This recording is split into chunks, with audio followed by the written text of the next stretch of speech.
வணக்கம். All India radio Chennai.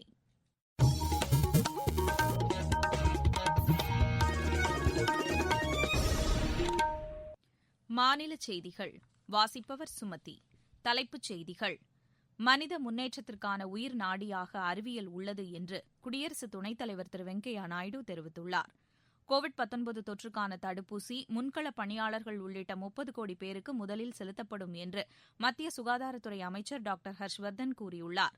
தமிழகத்தில் புதிதாக 11 அரசு மருத்துவக் கல்லூரிகள் தொடங்கப்படுவதால் வரும் ஆண்டுகளில் அரசுப் பள்ளி மாணவர்களுக்கு கூடுதல் இடங்கள் கிடைக்கும் என்று அமைச்சர் திரு கே ஏ செங்கோட்டையன் தெரிவித்துள்ளார். அம்மா மினி கிளினிக்குகளில் தொற்றா நோய்களுக்கான சிகிச்சை அளிக்கப்படும் என்று மாநில சமூக நலத்துறை அமைச்சர் டாக்டர் சரோஜா கூறியுள்ளார்.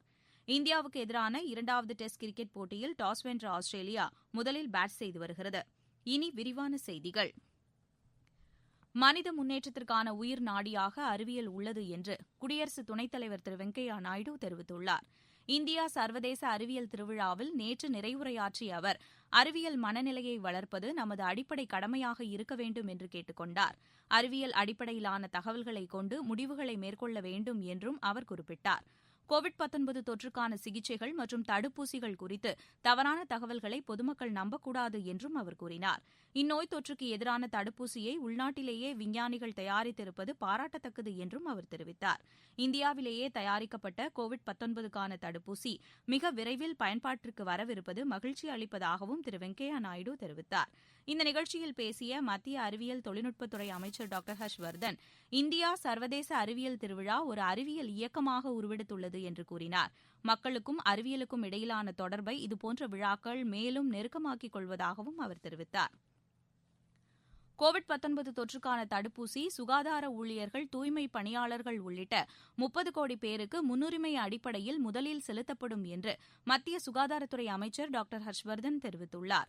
புதுதில்லியில் நேற்று செய்தியாளர்களிடம் பேசிய அவர், கடந்த சில மாதங்களாக முன்னுரிமை பிரிவினரை அடையாளம் காணும் பணிகளில் அரசு தீவிரமாக ஈடுபட்டதாக தெரிவித்தார். மிக விரைவாக அனைவருக்கும் இந்த தடுப்பூசி கிடைக்கும் வகையில் ஏற்பாடுகள் செய்யப்படும் என்றும் அவர் கூறினார். நாட்டின் பல்வேறு பகுதிகளில் 22 பசுமை வழி விரைவு நெடுஞ்சாலைகள் தொடங்கப்படும் என்று மத்திய சாலை போக்குவரத்து மற்றும் நெடுஞ்சாலைத்துறை அமைச்சர் திரு நிதின் கட்கரி தெரிவித்துள்ளார். இதுகுறித்து அகில இந்திய வானொலிக்கு அவர் அளித்துள்ள சிறப்பு பேட்டியில், உலக பொருளாதாரத்தில் இந்தியாவை முதன்மையாக இடத்திற்கு கொண்டு செல்லும் வகையில் பிரதமர் திரு நரேந்திர மோடியின் சுயசார்பு இந்தியா கனவை நிறைவேற்றும் வகையில் அரசு செயல்பட்டு வருவதாக கூறினார். சிறு குறு நடுத்தர தொழில் நிறுவனங்களின் மறுசீரமைப்புக்கு அரசு உதவி செய்து வருவதாகவும் அவர் தெரிவித்தார். நடப்பு பருவத்தில் அரசு கொள்முதல் நிலையங்கள் மூலமாக 54,78,000 விவசாயிகள் பயனடைந்துள்ளதாக மத்திய அரசு தெரிவித்துள்ளது. அவர்களுக்கு குறைந்தபட்ச ஆதார விலையாக 84,178 கோடி ரூபாய் இதுவரை வழங்கப்பட்டுள்ளதாக வேளாண் அமைச்சகம் தெரிவித்துள்ளது. தமிழ்நாடு, கேரளா, ஆந்திரா, தெலுங்கானா உள்ளிட்ட 17 மாநிலங்களில் 445 லட்சம் மெட்ரிக் டன் நெல் கொள்முதல் செய்யப்பட்டுள்ளதாகவும் அந்த அமைச்சகம் கூறியுள்ளது.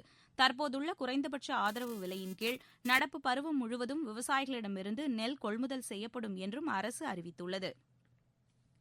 தமிழகத்தில் புதிதாக 11 அரசு மருத்துவக் கல்லூரிகள் தொடங்கப்படுவதால் வரும் ஆண்டுகளில் 7.5% இடஒதுக்கீட்டின் கீழ் அரசு பள்ளி மாணவர்களுக்கு கூடுதல் இடங்கள் கிடைக்கும் என்று பள்ளிக்கல்வித்துறை அமைச்சர் திரு கே ஏ செங்கோட்டையன் தெரிவித்துள்ளார். ஈரோடு மாவட்டம் கோபி அருகே நேற்று செய்தியாளர்களிடம் பேசிய அவர், இந்த இடஒதுக்கீட்டின் மூலம் நடப்பு ஆண்டில் அரசு பள்ளிகளில் படித்த 405 மாணவர்களுக்கு மருத்துவப் படிப்பில் சேர வாய்ப்பு கிடைத்துள்ளது என்றார். தமிழக சட்டப்பேரவைத் தேர்தல் வருகிற ஏப்ரல் அல்லது மே மாதத்தில் நடைபெறும் என்பதால் ஆண்டுத் தேர்வை எப்போது நடத்துவது என்பது குறித்து பின்னர் அறிவிக்கப்படும் என்றார்.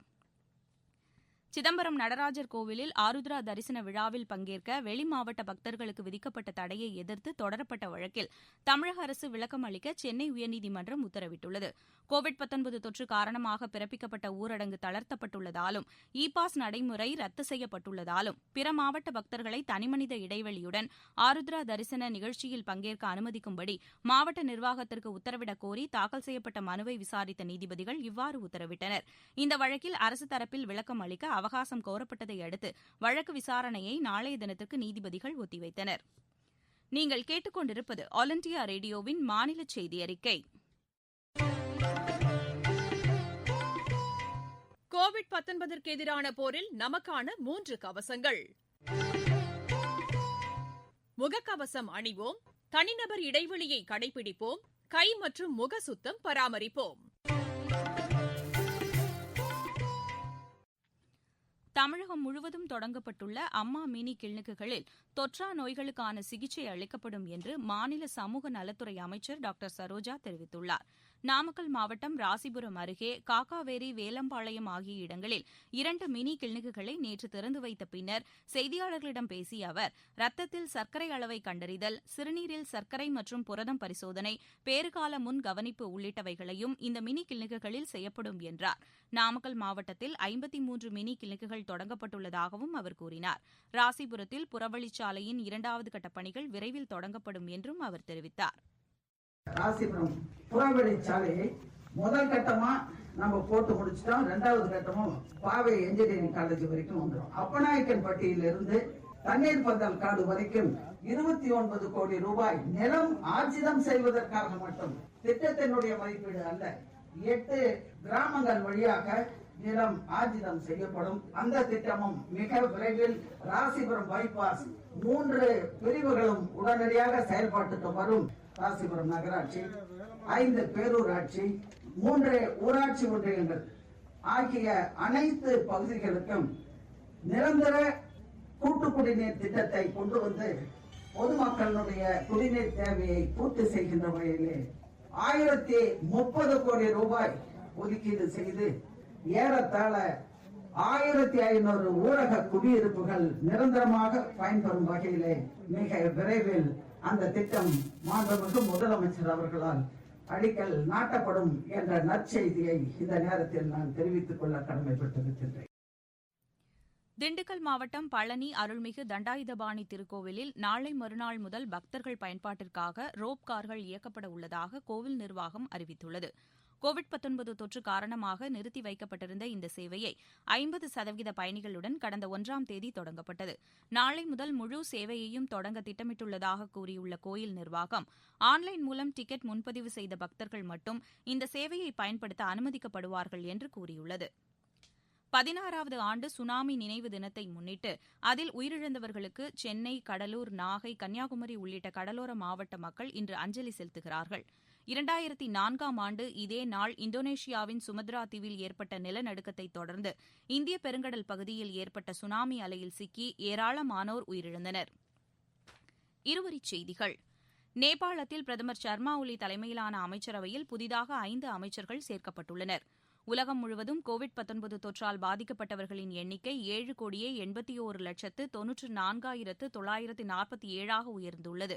இந்தியா பங்களாதேஷ் எல்லையில் குற்றச்செயல்களை தடுக்க இரவு நேர ரோந்து பணியை தீவிரப்படுத்த இரு நாடுகளின் எல்லை பாதுகாப்பு படைகள் முடிவு செய்துள்ளன.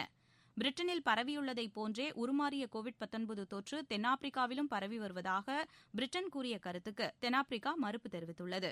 நாட்டில் அந்நிய செலாவணி கையிருப்பு கடந்த வாரத்தில் $2.56 பில்லியன் அதிகரித்துள்ளது. நாடு முழுவதும் ஃபாஸ்டாக் முறை மூலம் சுங்கச்சாவடிகளில் வசூலிக்கப்படும் கட்டணம் முதன்முறையாக 80 கோடி ரூபாயை தாண்டியுள்ளது. உடல்நலக்குறைவு காரணமாக ஐதராபாத்தில் தனியார் மருத்துவமனையில் சேர்க்கப்பட்டுள்ள நடிகர் ரஜினிகாந்த் நலமுடன் இருப்பதாக மருத்துவமனை நிர்வாகம் தெரிவித்துள்ளது. வடசென்னையில் சுற்றுச்சூழலுக்கு மாசு ஏற்படுத்தும் நிறுவனங்கள் மீது நடவடிக்கை எடுக்க தென்மண்டல பசுமை தீர்ப்பாயம் உத்தரவிட்டுள்ளது. விளையாட்டுச் செய்திகள். மெல்பர்னில் இன்று தொடங்கிய இந்தியாவுக்கு எதிரான 2வது டெஸ்ட் கிரிக்கெட் போட்டியில் ஆஸ்திரேலியா முதல் இன்னிங்ஸில் சற்று முன்வரை 3 விக்கெட் இழப்பிற்கு 54 ரன் எடுத்துள்ளது. இந்திய பந்து வீச்சை எதிர்கொள்ள முடியாமல் ஆஸ்திரேலியாவின் தொடக்க ஆட்டக்காரர்கள் அடுத்தடுத்து ஆட்டமிழந்தனர். அஸ்வின் 2 விக்கெட்டுகளையும் பும்ரா 1 விக்கெட்டையும் வீழ்த்தினார்கள். ISL கால்பந்து போட்டியில் சென்னை அணி இன்று ஈஸ்ட் பெங்கால் அணியை எதிர்கொள்கிறது. ஊக்கமருந்து பயன்படுத்தியதாக இந்திய கூடைப்பந்து அணியின் முன்னணி வீரரான சத்னம் சிங்கிற்கு 2 ஆண்டுகள் விளையாட தடை விதிக்கப்பட்டுள்ளது. இங்கிலாந்து கிரிக்கெட் அணியின் முன்னாள் வீரர் ஜான் ஹெட்ரிச் நேற்று லண்டனில் காலமானார். அவருக்கு வயது 83. மீண்டும் தலைப்புச் செய்திகள்.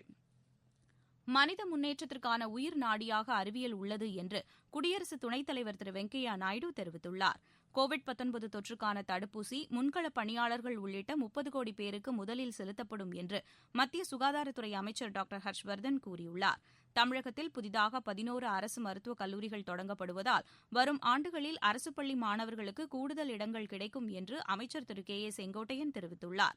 அம்மா மினி கிளினிக்குகளில் தொற்றா நோய்களுக்கான சிகிச்சை அளிக்கப்படும் என்று மாநில சமூக நலத்துறை அமைச்சர் டாக்டர் சரோஜா கூறியுள்ளார். இந்தியாவுக்கு எதிரான 2வது டெஸ்ட் கிரிக்கெட் போட்டியில் டாஸ் வென்ற ஆஸ்திரேலியா முதலில் பேட் செய்து வருகிறது.